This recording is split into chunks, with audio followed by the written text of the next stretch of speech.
So somewhere in the late 90s, but the early 2000s, there was a game series that was never released outside of Japan for the most part. That was called Growlanser. Now, the thing about Growlanser is that it's kind of like the older style of Fire Emblem. However, half the series was sort of released outside of Japan, but there still remains some games that were Japanese only, but like the fans have translated them sort of. So there's the first one.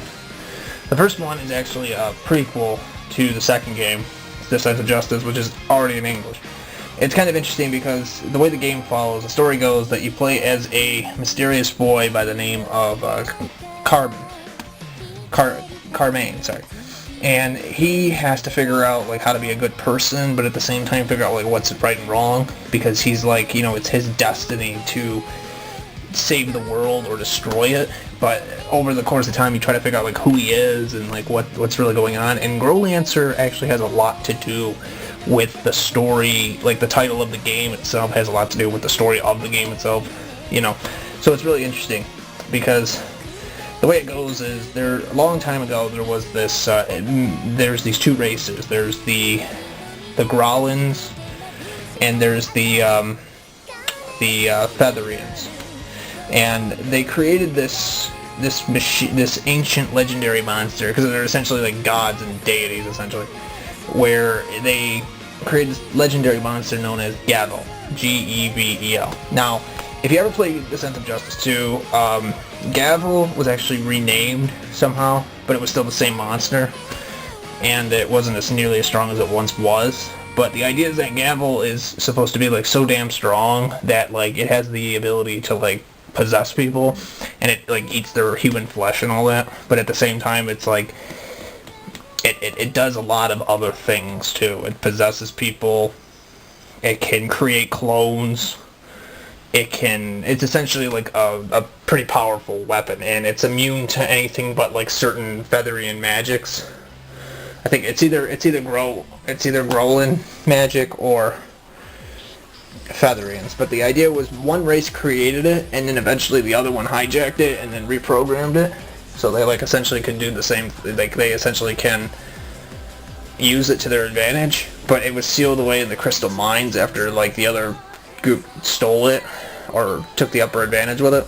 So like the idea was that, you know, Gavel was sealed away, but rather, you know, but it still remained conscious, just waiting to get out of its prison, rather.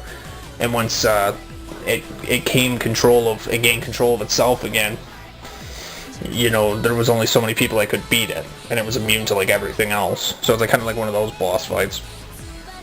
And it's really interesting because the game itself takes place in its own story, but again, right around the time when, you know, The Sense of Justice with Wayne Cruz, if you ever played The Sense of Justice, you know who that is. You know, he's also the same one that steals Arietta's soul, and you have to find a way to get her back, or you don't.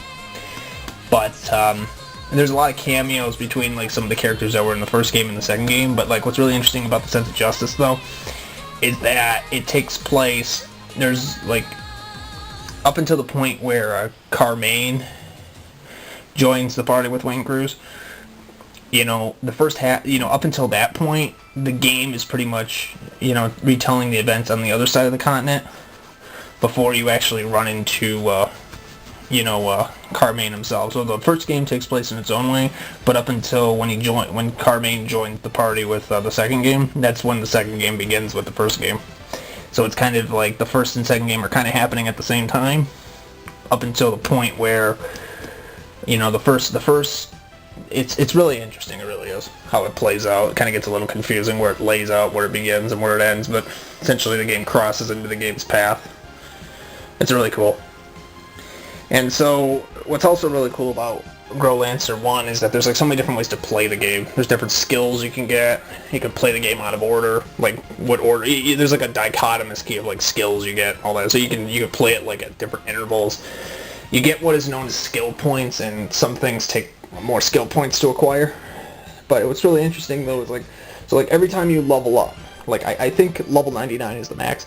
So you start at like a certain level, but like the first 10 levels, you only get one skill point, and then like from level like a level 11 to 20, you get 2. From level 21 to 30, you get 3. And it just keeps adding until you hit level 99. So I think that's really cool how they did that. But I don't think you really need to hit level 99 in order to technically get the skill points for that.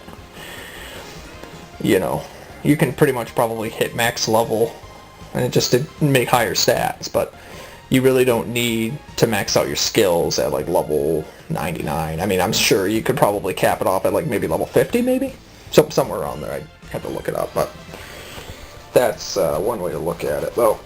I would say, but these games are hard, though. From my experience, I would say it's either Growlanser 4 or 1 is pretty hard, but I still think 1 is probably the hardest one, because 1 is not, if you don't know how to play it, especially if you're not level grinding, you're not going to beat it, for the most part. You have to know the game, and you have to have good strategies. So it's like it is a real-time strategy. It's essentially like inspired by Fire Emblem, but it's like even better than Fire Emblem, if you ask me. Like, I mean, and I love Fire Emblem, and Summon Night, which is another series that kind of took the Fire Emblem approach. But the story, pretty much the story goes, like, you know, they're just to name a few characters. You got Carmine, you had the fairy that follows him around, which is a familiar, which was made through science and magic, which is known as Tippy. And then you have what is known as like Carmine's sister is like Louise, and then you have Wallace, who's I'm trying to remember who Wallace was. Every now and again you'll get these flashbacks of it's kind of interesting. Like, they play out this mysterious path where, like, you know, you'll see like a bunch of evil people up to no good, and then like all of a sudden like Carmine's there, but he's like not the same Carmine like we know him as, and he's being possessed by Gavel, which is the way the game. You don't really know who Gavel is until the game brings it up, but essentially the idea is that, you know, Gavel's like possessing people, you know, from a distance, and it's actually really interesting how he does that. So, just to kind of give it to you in a nutshell, you know, you have to, the way the game works, you go to like different towns, you buy different equipment, you can go back and forth level grinding, you'll run into like enemies, you essentially have to find your way, and like there's certain enemies at certain parts, and they have like certain skills or on certain levels, and they'll drop the same stats, but it's like you get higher, you know, your stats get higher, and the EXP tree grows, but at the same time, you know, depending on the level you're at, and depending on the level the enemies are at, kind of cuts down significantly, but you can still level grind. But you'll have to just like kind of work with it, but up until a certain point, I would say, I would recommend it. The music's really good. The game is actually cheap to find too if you want to get a physical copy. You know, you can probably get it for like $5. It'll probably be like some of the best $5 you've ever spent. Or you could just get the ISO off the internet. You know, again, contact me if you need help starting these games. I can help you out. But there's also the PSP version of Growlanser 1. It was originally released, again, neither one of these games were released outside of Japan, but if you're looking for like the English translation for it, I would recommend going and taking a look at GrowlancerRealm.com.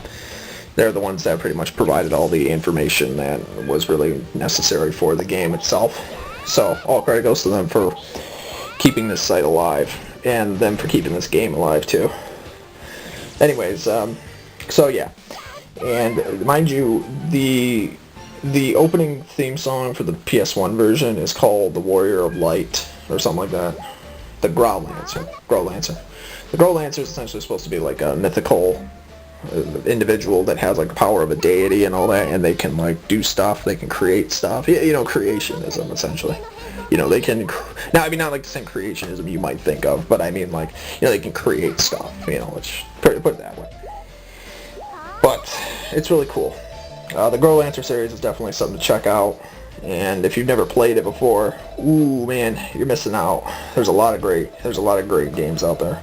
Not to mention what's really cool, some of the music in Growlancer 1 actually sounds like Gradius music from like, you know, the same Gradius, Gradius, yes, same Gradius that was made by Konami back in the 90s, especially Gradius 3. I'll give you an example. If you listen really carefully to the first town theme, just kind of like let it loop a little bit, and it will sound like the plant stage. I think it's level 6 in Growlancer, or in Gradius 1, Gradius 3 for the Super Nintendo.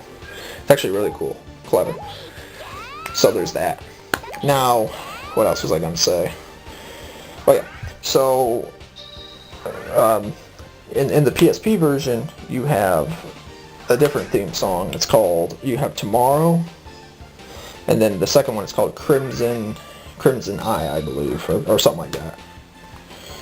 So you got those two openings, and then the third one, I don't know what the ending is called. I'll have to look that up. But there's different endings to the game. You definitely want to play it more than once. Like, I mean, I played this game, and you know, I like this series. I really do. It really keeps a lot going for it. So again, I'm making an English translation for it too. I'm just kind of running through it just to make sure the translation's accurate, because these games are really cool. Like, you know, just to double check to make sure it's in English. It's really good. So again, hey guys, if you like this video, again, comment, rate, subscribe, favorite, share. Follow me on Patreon. You know, send me money on Patreon, you know, if you want to continue to support my content. And look forward to more reviews. Look forward to part 2 of this. We're going to be talking about the sense of justice and essentially what that game entails, so that way you know what it's about.